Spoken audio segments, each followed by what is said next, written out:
Assalamualaikum warahmatullahi wabarakatuh. Izin memperkenalkan diri, nama saya Hafiz Saputra, NPM 20711125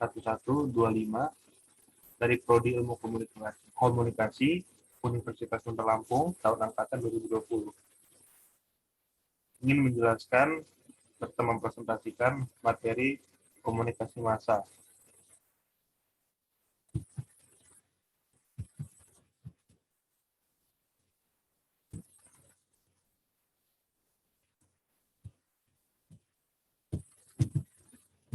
Komunikasi massa berasal dari pengembangan kata media of massa communication, merupakan hasil dari teknologi modern sebagai saluran komunikasi. Media massa adalah salah satu alat dalam komunikasi yang berguna untuk menyebarkan pesan secara serempak cepat kepada audiens yang luas dan heterogen. Fungsi-fungsi komunikasi massa. Fungsinya antara lain untuk menginformasikan, memberi hiburan, membujuk audiens, transmisi budaya. Fungsi bagi individunya adalah sebagai sarana pencarian informasi atau pengawasan, pengembangan diri, fasilitas dalam hubungan sosial, substitusi dalam hubungan sosial, membantu meredakan emosi, sarana pelarian dari ketegangan dan terasingan, serta sebagai bagian dari ritual rutin sehari-hari. Ciri-ciri komunikasi massa. Yang pertama bersifat heterogen, yang kedua bersifat umum, yang ketiga berlangsung satu arah. Peran media massa adalah sebagai penghubung atau jendela untuk memahami apa yang terjadi di sekitar kita tanpa perlu ikut campur. Elemen-elemen dalam komunikasi massa, antara lain 1. Komunikator, 2. Isi pesan, 3. Audiens, 4. Feedback, 5. Gangguan, 6. Gatekeeper, 7. Pengatur, 8. Filter. 5. Efek dari media massa. Efek kognitif, yaitu memberikan gambaran terhadap suatu tempat meskipun belum pernah ke tempat tersebut secara langsung. 2. Efek afektif adalah efek terkait emosi dan perasaan. Contoh audiens yang ada di rumah merasakan rasa sedih dan iba saat melihat korban bencana di media massa di televisi. 3. Efek konatif adalah efek yang berkaitan dengan perilaku dan tindakan, merupakan percampuran dari dua efek di atas. 4. Efek behavioral adalah efek yang mana timbul suatu efek kepada audiens yang membuat sang audiens melakukan suatu perilaku, kegiatan, dan tindakan yang tampak dalam kehidupan sehari-hari. 5. Revolusi komunikasi massa. Yang pertama, zaman tanda isyarat adalah zaman pertama yang mana komunikasi massa masih bersifat non-verbal. Salah satu masalah dalam zaman ini adalah keterbatasan penyampaian pesan secara sempurna karena belum adanya sistem yang kompleks dan perkembangan budaya bergerak lambat. Kedua, zaman bahasa lisan adalah zaman di mana kata, angka, dan simbol lain telah dibangun. Dengan begitu, memungkinkan keberadaan manusia untuk mengatasi tantangan lingkungan lebih baik, penerjemahan pesan lebih baik, sehingga membawa perubahan pembentukan peradaban yang maju.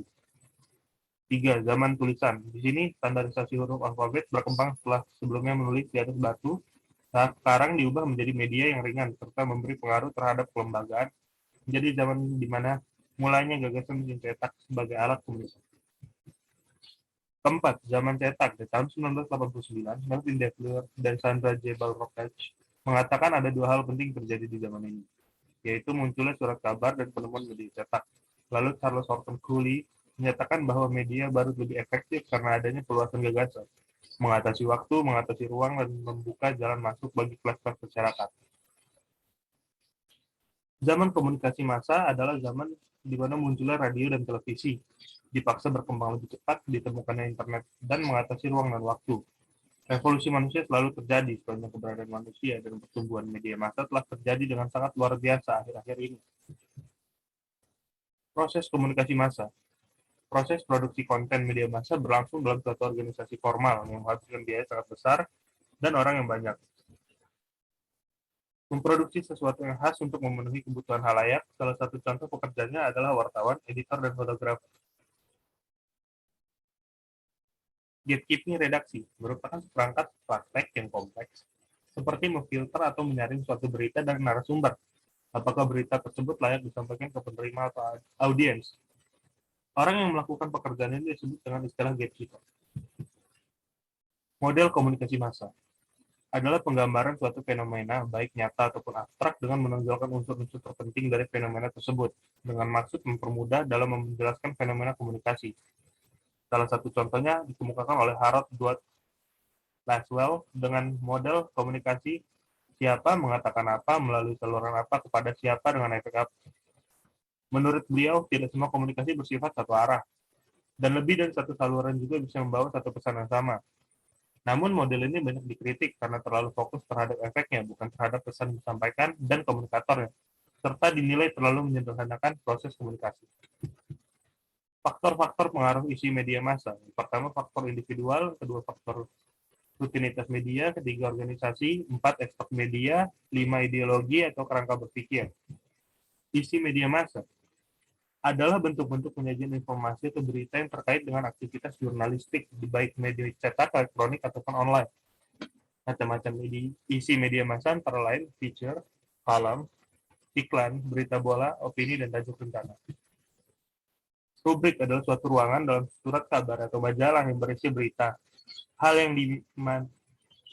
mana antara lain berita, opini, dan iklan.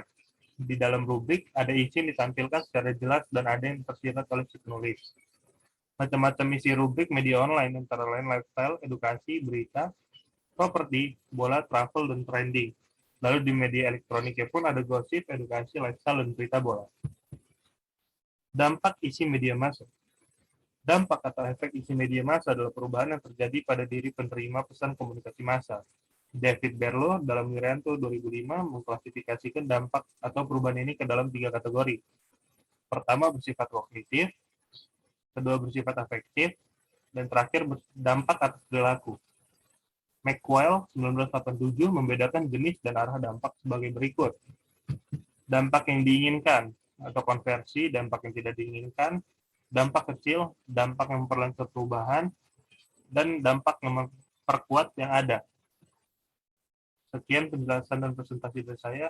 Mohon maaf apabila ada kekurangan. Terima kasih. Wassalamualaikum warahmatullahi wabarakatuh.